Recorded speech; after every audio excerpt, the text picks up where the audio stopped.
Hello বন্ধুরা, good morning. অনেক দিন ধরে কেরালার একটা ফেসবুক পেজ আমি ফলো করতাম, যেখানে বিভিন্ন ধরনের সেল পোস্ট করা হতো, যেমন এক্সোটিক কিছু ট্রপিক্যাল প্ল্যান্টস বা বিভিন্ন ধরনের ফোলিয়েজ প্ল্যান্টস, বেশ আনকমন আর রেয়ার ভ্যারাইটিসও পাওয়া যেত। কিন্তু আমি খুব শিওর না হয়ে অনলাইন কোনো জায়গা থেকে কিনি না, কারণ আগেও কিছুবার ঠকেছি।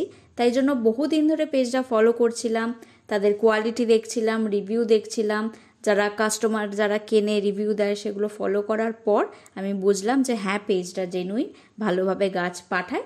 তারপর আমি ওনাদের থেকে কিছু গাছ কিনেছি, 5খানা গাছ কিনেছি, 4টে স্কিন্ডাপসিস গাছের ভ্যারাইটি আর একটা পথোজের ভ্যারাইটি।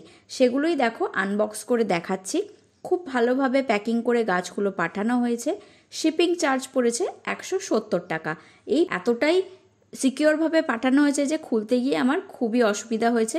মানে অনেক ভালো করে প্লাস্টিকে র্যাপ করে পাঠানো হয়েছে, যাতে গাছগুলো শুকিয়ে না যায় বা পাতাগুলো ড্যামেজ না হয়ে যায়। তাই আমি অনেকটা সময় নিয়ে খুব সাবধানে গাছগুলোকে বার করেছি। তাই জন্য এখানটা পুরো ফাস্ট ফরওয়ার্ড করে দিয়েছি, কারণ আমার গাছগুলোকে বার করতে অনেকটা সময় লেগেছে। মানে ভীষণই সিকিওরভাবে গাছগুলো পাঠানো হয়েছে। এবার কি কি ভ্যারাইটি নিয়েছি আর কোনটার কি দাম সেটা আমি তোমাদের সঙ্গে শেয়ার করে দিচ্ছি। মোটামুটি আসতে 4 থেকে 5 দিন সময় নিয়েছে। মানে অ্যাকচুয়ালি স্পিড পোস্ট দিয়ে পাঠানো হয়েছিল, তাই যেদিন এসে গেছে, তাও তোমরা তো জানো যে পোস্ট অফিসের কেমন সার্ভিস। সকালে গাছ এসে গেছে চন্দননগরে, তবুও আমি পাইনি। পরের দিন সকালে গাছগুলো আমার বাড়িতে দিয়ে গেছে, তাই সেখানে আরও একদিন দেরি হয়ে গেছে আমার কাছে আসতে। কিন্তু সেদিনই ডেলিভার করার কথা, মানে লিস্ট অনুযায়ী বা ট্র্যাকিং ডিটেলস অনুযায়ী সেদিনই দেওয়ার কথা, তাও কেউ দিতে আসেনি। এটা একটা স্পিড পোস্টের সমস্যা। যারা কেনে বা যারা গাছ পাঠায় বা যে কোনো জিনিস পাঠায় তারা জানে একটু সার্ভিসের কমতি কিন্তু স্পিড পোস্টে আছে। তো দেখো, আমি সবকটা গাছ খুব সুন্দরভাবে বার করে নিচ্ছি। 2টো গাছ কোকোপিট লাগানো এসেছিল, আর বাকি গাছগুলো এই কাপড়ের যে নেট পট হয় তার মধ্যে সুন্দর করে সিকিওর করে রাখা ছিল। আমি গাছের নেটপট একদম পছন্দ করি না, সেটা প্লাস্টিকের হোক কি এরকম কাপড়ের ব্যাগের। তাই সবসময় আমি খুব সাবধানে নেটপটগুলোকে ছাড়িয়ে নিই, তারপর গাছগুলোকে রিপোর্ট করি। কারণ এগুলো পার্মানেন্টলি গাছে যদি থেকে যায়, ফিউচারে কিন্তু সমস্যা হবে, গোড়া পচে যেতে পারে বা গাছের গ্রোথ ঠিকঠাক হবে না। আর এখনই যদি আমি এগুলোকে ছাড়িয়ে নিই, গাছটা একটু স্ট্রেস পাবে, ঠিকমতো সতেজ হয়ে থাকবে না, একটু ঝিমিয়ে থাকবে, কিন্তু ফিউচারের জন্য খুব ভালো রেজাল্ট দেবে। তাই যারা একটু মানে নতুন গাছ করছো, তারা হয়তো সবসময় নেটপট সাবধানে ছাড়াতে পারবে না, গাছ মরে যেতে পারে, রুটস ছিঁড়ে যেতে পারে। তাই তোমরা চেষ্টা করবে নেটপট সমেতই বসিয়ে দেওয়ার। আর যদি তোমরা একটুখানি মানে গাছ নিয়ে নাড়াচাড়া অনেক বছর ধরে করছো, তাহলে আমি সাজেস্ট করব যে নেটপট ছাড়িয়েই গাছ ফিউচারে অনেক ভালো থাকবে। গাছগুলো বসানোর আগে আমি রুটসগুলো খুব ভালো করে চেক করে নিচ্ছি, কারণ কুরিয়ারে আসার ফলে একটু তো ড্যামেজ হয়। তাই যদি কোনো রুটস পচে গিয়ে থাকে বা ড্যামেজ হয়ে গিয়ে থাকে, সেখান থেকে আমি এখনই কেটে বাদ দিয়ে দেবো, তারপর টবে বসাবো। তাহলে টবে বসানোর পর আর পচার সমস্যাটা আসবে না। তো আমি প্রত্যেকটা গাছেই মোটামুটি চেক করে নিলাম, সবকটাই ভালো আছে। শুধু কিছু গাছে কয়েকটা রুটস একটু কালো হয়ে গেছিলো, তো আমি সেগুলো খুব সাবধানে ছাড়িয়ে নিয়ে পরিষ্কার করে তারপরেই আমি হ্যাঙ্গিং টবে এই গাছগুলোকে করছি। আর যেহেতু হ্যাঙ্গিং টবে করব, ওজন তো একটু কমাতে হবে। মাটি যদি দিয়ে এই হ্যাঙ্গিং টবগুলোতে দাও না, তাহলে অনেক ভারী হয়ে যাবে, টবগুলো বেশি দিন টিকবে না। তাই জন্য আমি এখানে 80% কোকোপিট নিয়েছি আর 20% ভার্মি কম্পোস্ট নিয়েছি। ভীষণই হালকা মিডিয়াটা হয়, মানে তোমরা যদি এটা তোলো কোনো ওয়েটই ফিল হবে না। যদি এই মিডিয়াতে তোমরা হ্যাঙ্গিং গাছ করো তাহলে খুব সুবিধা হবে। আর যে কোনো জায়গায় ঝোলাবে সেখানেও বেশি ওয়েট পড়বে না, খুব ভালোভাবে গাছগুলো সেটেল হয়ে যাবে। যেহেতু কোকোপিট অনেকটাই জল অনেক দিন ধরে রাখে, কিন্তু মাটিটা সগি হয় না বা জল জমে থাকে না, সঙ্গে সঙ্গে জল বেরিয়ে যায়, জাস্ট ময়েশ্চার ভাবটা এই সয়েল মিডিয়াটার মধ্যে থেকে যায়। তাতে এই ধরনের গাছগুলো খুবই ভালো হয়। প্রথম গাছটা হচ্ছে স্কিন্ডাপসিস ট্রিবিউয়াই মুনলাইট। এটার দাম পড়েছে 100 টাকা। যদিও এই গাছটা আরও একটু বড় চেয়েছিলাম, কিন্তু তখন সেই মুহূর্তে অ্যাভেলেবেল ছিল না বলে এই ছোট্ট গাছটাই নিতে হয়েছে।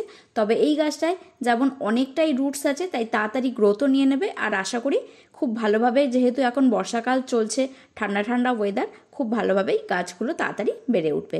এই ভ্যারাইটিটা হচ্ছে স্কিন্ডাপসিস সিলভার স্প্ল্যাশ। এটার দাম পড়েছে 80 টাকা। এটার ভ্যারিগেশনটা খুবই সুন্দর, যদিও এই ভ্যারাইটি আর আমার বাড়িতে যে স্কিনডাপসিস এক্সোটিকা অলরেডি ছিল সেই ভ্যারাইটিটা অনেকটাই সিমিলার দেখতে। আর এই ভ্যারাইটিটা আমি অনেক দিন ধরে খুঁজছিলাম। এটা একটা পথোজের ভ্যারাইটি, নাম হচ্ছে সেবু ব্লু, দাম পড়েছে 50 টাকা। আমাদের এখানে মোটামুটি যে কটা ভ্যারাইটির পথোজ পাওয়া যায় মোটামুটি সব কটাই আমার কাছে আছে, মানে যেগুলো কমন ভ্যারাইটি বা একটু আনকমন ভ্যারাইটি। একদম রেয়ার ভ্যারাইটিগুলো বলছি না যেগুলো সবে ইন্ডিয়াতে এসছে, প্রচুর দাম। দেখো রোজই গাছের নতুন নতুন ভ্যারাইটি বেরোতেই থাকে, সব কিছু আমাদের পক্ষে কালেক্ট করা সম্ভব নয়, কারণ প্রথমত আমাদের এখানে সব কটা ভ্যারাইটি অ্যাভেলেবেল নয়, আর যে কটা আনকমন ভ্যারাইটি ধরো বাইরে থেকে আসছে, প্রথম ইন্ডিয়াতে আসছে, তো সেগুলোর দাম তো আকাশ ছোঁয়া হয়। আমার পক্ষে তো সেগুলো কালেক্ট করা সম্ভব নয়। যেগুলো সাধ্যর মধ্যে পাওয়া যায় সব কটা ভ্যারাইটি আমি মোটামুটি কালেক্ট করে ফেলেছিলাম। এবার এই সেবু ব্লু ভ্যারাইটিটা কোথাও পাচ্ছিলাম না, বা অন্য ভ্যারাইটি এই নামেই চালিয়ে দিচ্ছিল নার্সারিতে, তাই জন্য আমি ভরসা পাচ্ছিলাম না কেনার। আর অনেক দিন ধরে এই পেজটা ফলো করতে করতে আমি দেখলাম যে এখানে বেশ ভালো কোয়ালিটির ভালো সাইজেরই এই পথসটা আছে, আর যথেষ্ট কম দাম, মাত্র 50 টাকায় আমি এই গাছটা পেয়ে গেছি। যদিও ট্রান্সপোর্টে আসার জন্য অনেকটাই রুট ড্যামেজ হয়ে গেছে, ওই জন্যই আমি গোড়া থেকে সব কোকোপিট সরিয়ে সরিয়ে ভালো করে দেখে নিচ্ছি, কারণ যদি না দেখে ওই কোকোপিট সমেতই আমি নতুন টবে বসিয়ে দিতাম না, তাহলে জল পেয়ে আরও বাকি যা রুটসগুলো আছে ওগুলোও পচে যেত। তাই জন্য আমি যে রুটসগুলো পচে গেছে সেগুলো আগেই আলাদা করে নিয়ে একদম ফ্রেশ মাটিতে ভালো করে এটা বসিয়ে দিচ্ছে।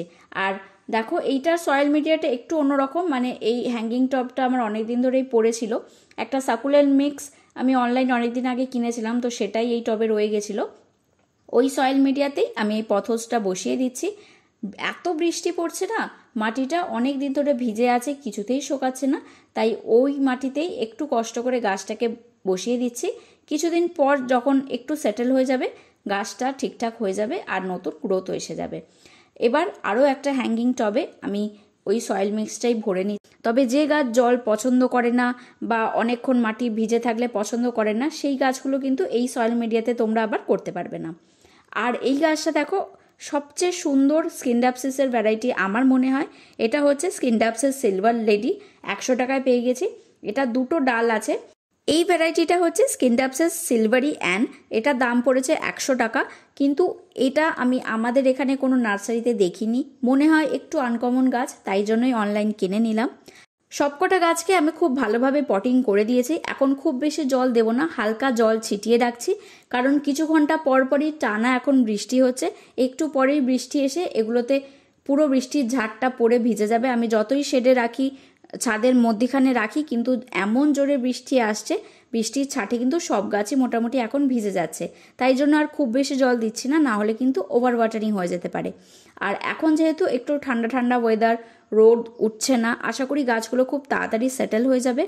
এখন মোটামুটি 1 মাস হতে চলল এরকমই অন্ধকার ওয়েদার, একদমই রোদ উঠছে না, ফলে বাকি যে গাছগুলো সেগুলোর অবস্থা একটু খারাপ। আর আশা করি এই গাছগুলো যেহেতু এরকম পরিবেশ পছন্দ করে, ট্রপিক্যাল জাতীয় প্ল্যান্ট, তাই জন্য খুব তাড়াতাড়ি আমার এখানকার পরিবেশ অনুযায়ী অ্যাডজাস্ট করে নেবে। গাছগুলোর আপডেট তো আমি কিছুদিন পরের ভিডিওতে নিশ্চয়ই তোমাদের সঙ্গে শেয়ার করব, হয় কোনো লং ভিডিওতে বা শর্টস করে তোমাদের আমি অবশ্যই দেখাবো। খুব তাড়াতাড়ি পরের ভিডিওতে তোমাদের সঙ্গে দেখা হচ্ছে। আজকের ভিডিওটা তাহলে এখানেই শেষ করছি।